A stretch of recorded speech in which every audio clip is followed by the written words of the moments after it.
And I'm Teo Torres. You're going to love the weather this week because we're actually going to dip below normal. About time, right? I think so too. We've earned it. Let's go to meteorologist Tamara Berg with a look at the forecast. Yeah, two signs of change we're watching this morning, bright and early as the sun is coming up right now. Some passing clouds making for a beautiful look at the horizon if you're looking off in the easterly direction. You also notice that breeze is up. We have south wind steady at 7 miles an hour now in Sacramento, 62 degrees, so a much cooler start to your morning, and temperatures will continue to stay quite comfortable through the next couple of hours. By 10 o'clock, moving into the lower 70s across the valley. 83 degrees by lunchtime seems pretty ideal, right? And daytime highs only coasting into the mid and upper 90s across the valley region today. Temperatures overall trending a bit cooler by about 5 to 11 degrees down in the valley. We're 7 degrees cooler out that door this morning in Fairfield, and those winds have been pretty gusty there across Solano County. We're 7 to 11 degrees down in the foothills, and you're not noticing any big changes, at least in terms of cooling across the Sierra. Those winds coming up out of the south right now at about 5 to 6 in Auburn and Placerville. Steady wind there filing down Interstate 80. So in communities like Winters off towards the Capay Valley, you're really feeling a good rush and push of that Delta breeze, keeping you likely in the 50s right now, much like we're seeing in Fairfield at 56 currently. It's 62 in Sacramento, 66 out the door in Stockton, and we're in the low 70s in Auburn and Placerville. For the foothills today, we'll have hazy sunshine moving into the upper 80s by lunchtime, and not nearly as hot as the weekend was. Looking at highs in the low 90s. Coming up in my full forecast, I'll show you the bigger drops in temperatures ahead by later this week. It is 6:02. We're talking construction and anything on the highways impacting travelers, Brian. Yeah, unfortunately right now, Interstate 80 out across the causeway. No delays there if you're heading out towards Davis. They have reopened those lanes eastbound 80 in Contra Costa County that were closed over the weekend for paving. That is all cleared up for now. Highway 50 looking good. No delays through the construction zone there. And Interstate 80 coming on down through the Cap City Freeway and 80 across the top. All looking good there. 5 and 99 from Elk Grove. Haven't seen any incidents along that stretch this morning. It's been a pretty easy ride as we kick off this Monday. Same story for Stockton on the 5 and 99 corridor, and then Highway 4 looking good off to the west. As you're heading out through the Tracy area, if you're coming up from Modesto to Manteca, 13-minute ride there. I-5 to 580, this section here will be a 28-minute ride, and then westbound 580, 205 to 680, that'll be 28 minutes as you make your way out across the causeway. Here in Sacramento, out across the Altamont Pass, Highway 50 is a 10-minute ride out of Rancho Cordova. Interstate 80, Roseville to the split, 9 minutes, and out of Elk Grove, you're looking at 11 minutes on 5 or 99. Back to you. Thank you. Well, happening today, the man accused of 3 stabbings in Davis will be back in court as attorneys will begin debating the mental state of murder suspect Carlos Dominguez. KCRA 3's Leticia Ordaz joining us now in Woodland, where his competency trial will start in a few hours.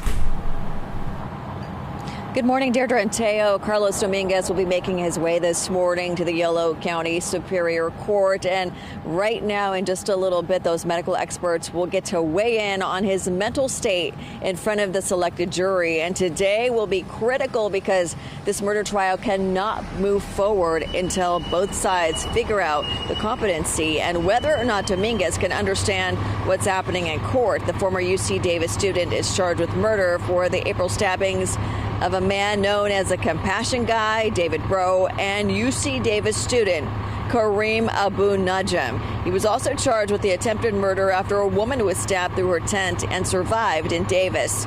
A legal expert we spoke with says the burden of proof will be on the defense today to convince a jury that Dominguez is not mentally fit to go to trial for his crime spree.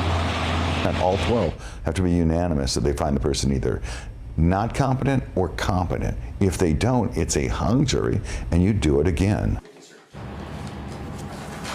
And if the jury finds that Dominguez is competent, the murder case picks up right where it left off in court. Or if they find out that he is not competent, he would be sent to a hospital to get treatment until he is well. So the court proceedings get underway at 9 this morning here in Woodland, and we are told that the trial could last up to 3 days. Reporting live in Woodland, Leticia Ordaz, KCRA 3 News. All right. Thank you, Leticia. Well, a man accused of killing his estranged wife back in 1999 will appear in court today. Francisco Arellano is accused of killing his 32-year-old wife, Blanca, in her Yuba City apartment on July 26, 1999. Before officers could question him, he fled to Mexico with their 2 kids. The last several years, they have been working to find and arrest him. Now today, he's expected to be back in court, as we mentioned. A Sutter County District Attorney's Office believes a trial date will be set at that time. A Tracy man accused of murdering his mother is set to appear in court for the first time this week. Tracy police say a 26-year-old Spencer Carroll is charged in the death of his mother, a 65-year-old Carla Carroll. She was found dead inside a house in Tracy Friday night. Authorities say that she was shot at least once and a gun was found in that home. Spencer's being held in the San Joaquin County Jail and is not eligible for bail. He will be in court tomorrow afternoon and is facing a murder charge. Well, new this morning, Stockton police spent the night investigating a shooting. Officers say they got the call in the area of Sierra Nevada Street and Oak Street just before 10 o'clock last night. When they got there, they found a man who'd been shot. He was taken to the hospital. We do not know his condition. Once we get that information, we'll pass it on to you. Also new this morning, fire crews in Fairfield have now finished mopping up the last of a fire that started at a strip mall.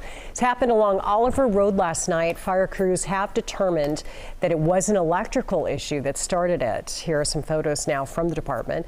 Crews say that there was minor damage on the inside of two businesses. No one was hurt. The damage is estimated at about $100,000. Well, right now we're waiting to hear more from Sacramento police after a vehicle hit a pedestrian. Happened late last night off of Marysville Boulevard in the northern part of the city.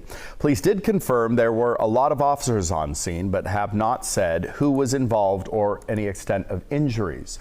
We'll pass that information on to you as well. Well, this morning, an Orangevale family is forced out of their home, but thankful they are safe and unharmed after a house fire. Sac Metro got the call last night just before 11 o'clock. They responded to a home on Noel Drive. It's just off Kenneth Avenue. Officers there said once on scene, they found significant fire in the garage that then spread to the interior of the house and then up into the attic. Luckily, everybody inside was able to get out safely. The family told Metro Fire that they had working smoke detectors, which did alert them to the danger. Fire officials added that there was a lot of fuel in the garage too that amplified the flames, and nearby homes at one point were threatened. Where our focus is where can we contain this fire? How do we box this fire in? And that's what they did. They kept the fire predominantly in that garage. They did not want to see this fire go to adjacent homes. Firefighters were able to protect neighboring homes. Now they are working with the displaced family to find them a place to stay. Metro Fire officials said this is a reminder to check your smoke detectors and make sure they're working properly. Well, cleanup is continuing this morning in El Dorado County from a vegetation fire that forced some people out of their homes. That fire near Rountree Lane at Fairplay Road burned about 13 acres. The latest update from CAL FIRE is that the forward progress has been stopped and the fire is at 50% containment. 10 homes on Leapfrog Lane, just north of where this fire started, had to evacuate. No damage is reported so far. Multiple ground crews and aircraft did aggressively attack the fire. Residents and firefighters have stressed the importance of being prepared. We've been here about 7 years now, and we've followed all the fire safety things. We've got our go bags ready to go. So we were ready to get out of there in 10 minutes, 10, 15 minutes. It was a late season here, but we're getting to that point where we are in fire season and things are drying out and heating up. So we'll be working with this until, the late fall. The evacuation orders are lifted. Crews, however, are still looking out for possible hot spots that could pop up. Cause right now is under investigation. Well, a Sacramento County family is trying to figure out what's next after a fire damaged the outside of their apartment unit. Flames shot outside of the Citrus Heights apartment and spread into the attic. When crews got there, police officers were evacuating multiple children. Crews quickly stopped the fire from damaging the apartment. One dog was rescued. Nobody was hurt. Investigators trying to figure out what started this house fire in Sacramento, and they believe that it might have been started on purpose. That fire happened at Siskiyou at 23rd Avenue Saturday night. Crews got to the scene and they saw the flames near the back of the building. Fire crews did stop it from spreading. The cause right now is under investigation, but again, they are looking at this as possible arson. Well, it's going to be a big week for the economy. The Federal Reserve is going to be meeting to talk about another interest rate hike in its historic inflation fight. Mike Cherry is joining us now, and let's talk a little bit about what we do expect out of the Fed. Yeah, it's expected that the Fed will be raising rates for the 11th time. It's believed that they'll go up another 0.25%, and this is all following a very mixed week on Wall Street. The Federal Reserve will be making this decision on interest rates Wednesday. The second quarter GDP report will be released on Thursday, and an inflation report released Friday. This is all as unemployment remains historically low. Federal Reserve officials say that they want to see inflation back down to the 2% target, and they just simply haven't accomplished that yet.